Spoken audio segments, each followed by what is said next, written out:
Welcome back to student. आज की class में हम स्पीशीज कंसेप्ट टॉपिक में से कुछ इंपॉर्टेंट प्रॉब्लम्स को डिस्कस करेंगे। ये जो एमसीक्यूज हैं ये प्रीवियसली एग्जाम्स में आए हुए हैं, like RPSC first grade and net के सेक्शन बी में। स्पीशीज कंसेप्ट को हमने डिटेल में पढ़ा है, वीडियो का लिंक डिस्क्रिप्शन बॉक्स में दिया गया है। चलिए हम स्टार्ट करते हैं। हमारा आज फर्स्ट क्वेश्चन है, a group of population in which genes are exchanged through interbreeding potentially is called. हमसे पूछा गया है कि पॉपुलेशन का ऐसा ग्रुप जिसमें कि जीन्स का एक्सचेंज किया जाता है इंटरब्रीडिंग के थ्रू, तो उसे हम क्या कहते हैं। हम जानते हैं कि ऐसा पॉपुलेशन ग्रुप जिसमें कि पोटेंशियली सेक्सुअल रिप्रोडक्शन हो सकता है या फिर जो रिप्रोडक्टिवली आइसोलेटेड होते हैं दूसरी ग्रुप से, उसको हम स्पीशीज या जाति के रूप में जानते हैं। सो करेक्ट ऑप्शन हो गया हमारा सी, स्पीशीज। नेक्स्ट क्वेश्चन है, if you are classifying a group of individuals as a species mainly based on a recently shared common ancestor you are likely using the.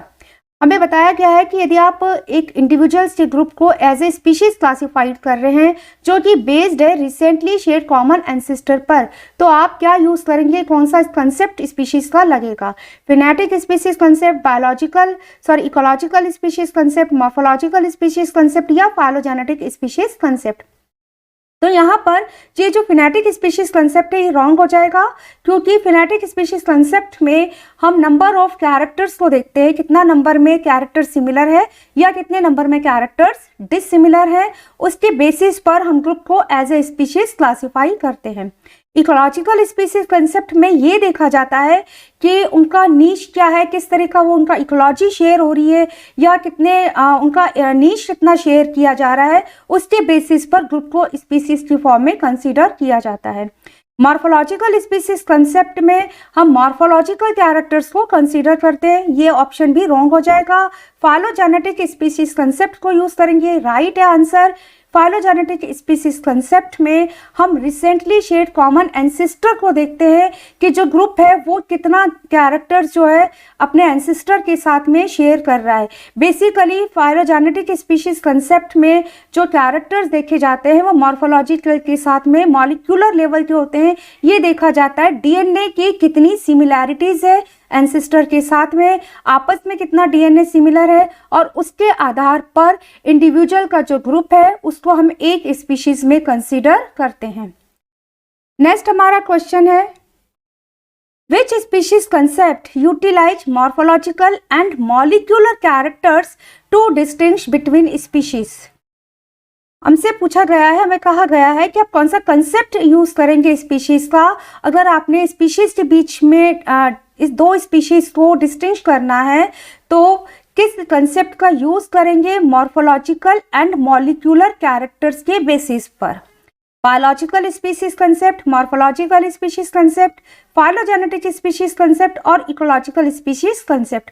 तो biological species concept wrong है।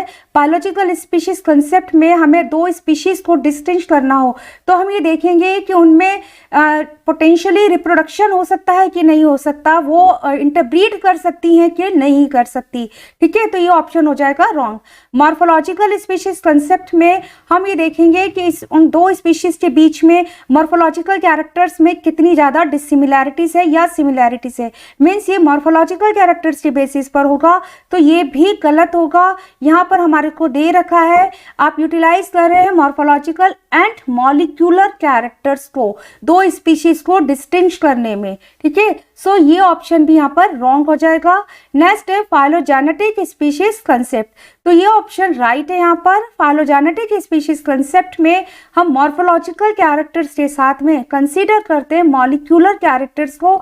Mainly यहाँ पर DNA के characters को consider किया जाता है, DNA में कितनी सिमिलैरिटीज है उसके बेसिस पर स्पीशीज को डिस्टिंग किया जाता है।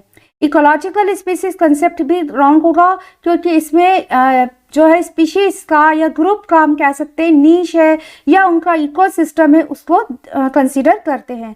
So correct option is phylogenetic species concept. Next question, the word species was coined bye.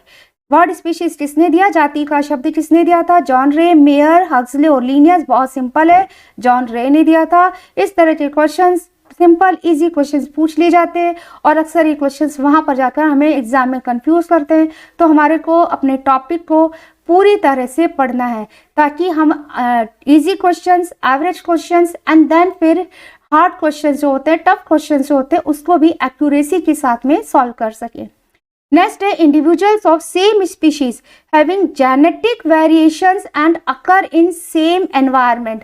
बहुत ध्यान से पढ़ना है। हमें पूछा गया है कि सेम स्पीशीज के ऐसे इंडिविजुअल्स जिनमें कि जेनेटिक वेरिएशंस दिखाई देती हैं लेकिन ये सेम एनवायरनमेंट में मिलते हैं, इनको हम क्या कहते हैं? बायोटाइप्स, इकोटाइप्स, इकोफिन्स और इकार्ड्स। तो हमें पता है इकोटाइप्स क्या होते हैं। इकोटाइप्स ऐसे मेंबर्स होते हैं स्पीशीज के जिनमें जेनेटिक वेरिएशंस तो मिलता है लेकिन ये डिफरेंट एनवायरनमेंट में होते हैं। तो ये ऑप्शन रॉन्ग हो जाएगा। इकोफिन्स एंड इकार्ड्स, ये ऑप्शन भी रॉन्ग हो जाएगा क्योंकि इनमें जो वेरिएशंस होते हैं वो नॉन जेनेटिक होते हैं, एनवायरमेंटल वेरिएशंस होते हैं। करेक्ट ऑप्शन है हमारा बायोटाइप्स। बायोटाइप्स ऐसे इंडिविजुअल्स हैं या स्पीशीज के ऐसे मेंबर्स हैं जिनमें कि जेनेटिक वेरिएशंस मिलते हैं और ये सेम एनवायरनमेंट में मिलते हैं लेकिन ये जेनेटिक वेरिएशंस के कारण रिप्रोड्यूस नहीं कर सकते। जैसे कि ब्रेसिका ओलेरेशिया, इसके 3 बायोटाइप्स हैं, बंद गोभी, फूल गोभी एंड गांठ गोभी।